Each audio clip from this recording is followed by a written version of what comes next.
चिंतन का समय है। जिस तरीके से हम लोग इस लड़ाई को लड़ रहे हैं, इस तरीके से लड़ाई को लड़कर जीतना बेहद मुश्किल है, क्योंकि यह लड़ाई कोई तलवार से लड़ी जाने वाली लड़ाई नहीं है। इस लड़ाई को आप बंदूक से, ताकत से नहीं लड़ सकते। यह कोई लाठी और गोली से लड़ी जाने वाली लड़ाई नहीं है। यह लड़ाई बुद्धि और विवेक से लड़ी जाने वाली है। यह लड़ाई दो विचारधाराओं के बीच में है। एक विचारधारा मानवतावादी है, समतावादी है, न्यायवादी है, बुद्धवादी है, अंबेडकरवादी है, और दूसरी विचारधारा विषमतावादी है, अन्याय पर टिकी है, जो इंसानियत के खिलाफ हैवानियत पर टिकी है, जिसमें शोषण और उत्पीड़न नजर आता है, जिसे मनुवादी विचारधारा कहते हैं। तो यह लड़ाई अंबेडकरवाद और मनुवाद के बीच में है। हम लोग जातियों को खत्म करके, देश में फैली विषमता को खत्म करके, न्याय पर आधारित समाज, जो समता, स्वतंत्रता, बंधुता, न्याय, प्रज्ञा, करुणा, मैत्री और शील के ऊपर आधारित, पूरी दुनिया को शांति और मानवता का संदेश देने वाली जो तथागत बुद्ध की विचारधारा है, डॉक्टर बाबा साहेब अम्बेडकर की विचारधारा है, हम लोग उस विचारधारा को मानने वाले हैं।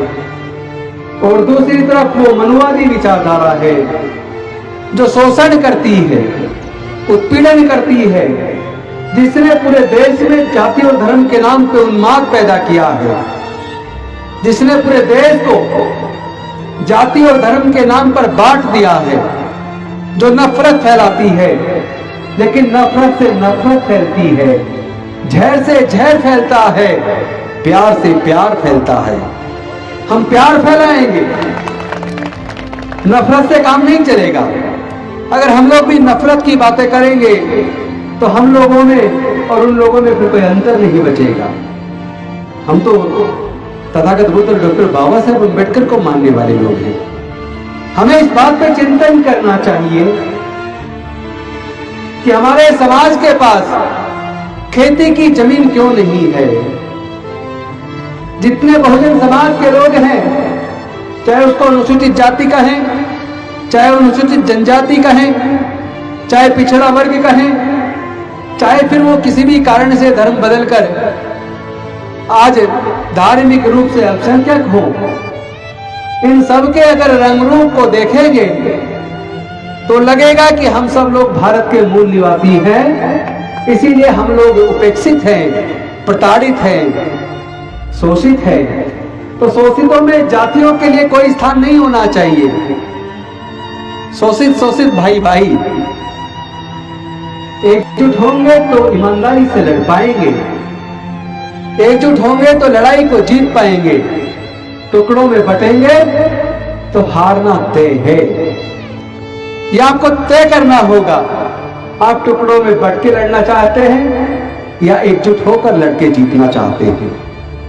हम अगर सच्चे डॉक्टर बाबा साहेब अम्बेडकर के सिपाही हैं तो सबसे पहले हमें सच को जानना होगा, और सच को अगर जान लें तो सच को मानना होगा। तथागत बुद्ध ने कहा था, किसी बात को इसलिए मत मानो कि किसी बहुत बड़े महाग्रंथ में लिखी है, किसी बात को इसलिए भी मत मानो कि वो किसी बहुत बड़े विद्वान ने कही है, या किसी राजा ने कही है, या किसी बहुत बड़े व्यक्ति ने कही है। किसी भी बात को मानने से पहले उसको जानो, उसको समझो, उसको बुद्धि और विवेक की कसौटी पर तर्कपूर्ण तरीके से कस के देखो। उसके बाद आपको लगे ये बात सही है, तब आप उस बात को मानो। हम लोग कहते तो हैं हम तथागत बुद्ध को मानते हैं, हम लोग कहते हैं हम डॉक्टर बाबा साहेब अम्बेडकर को मानते हैं, लेकिन सच्चाई ये है हम डॉक्टर बाबा साहेब अम्बेडकर को मानते हैं, लेकिन डॉक्टर बाबा साहेब अम्बेडकर की बात को नहीं मानते। हम बुद्ध को मानने की तो बात करते हैं, लेकिन बुद्ध के विचार को अपने आचरण में नहीं उतारते। हम लड़ाई को भावनात्मक तरीके से लड़ते हैं, लेकिन लड़ाई भावनाओं से नहीं, बुद्धि और विवेक से जीती जाती है। हमें यह बात समझनी होगी।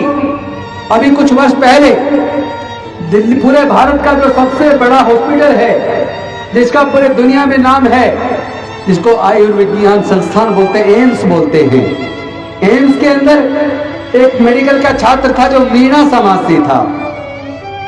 वो छात्र, उस छात्र को जानबूझकर जाति की वजह से, चूंकि वह अनुसूचित जनजाति में आता था, मीणा समाज से था, उस छात्र को फेल कर दिया गया। वो छात्र बहुत ही ब्रिलियंट था, आउटस्टैंडिंग था, बेहद काबिल था।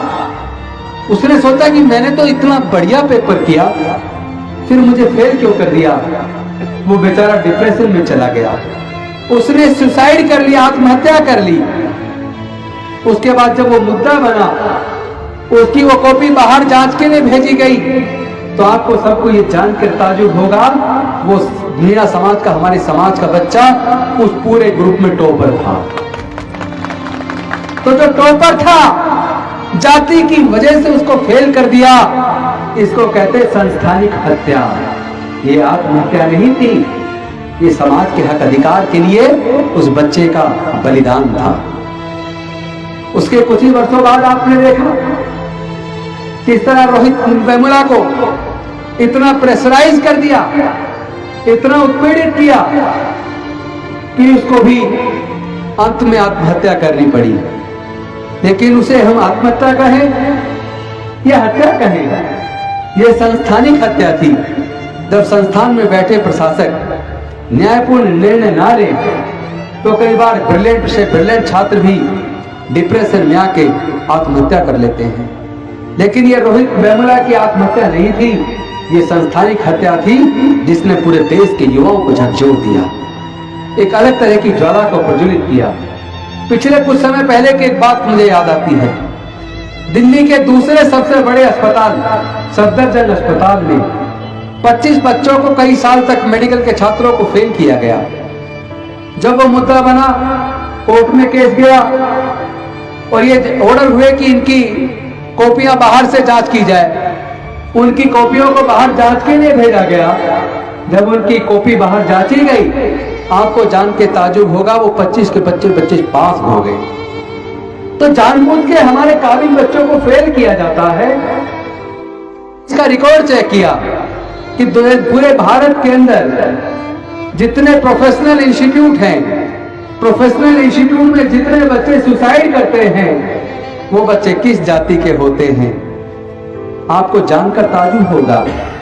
95% से ज्यादा बच्चे जो प्रोफेशनल कोर्सेज के अंदर सुसाइड करते हैं, वो अनुसूचित जाति, जनजाति और अति पिछड़े वर्ग के होते हैं। इसका मतलब शोषण कब तक चलेगा?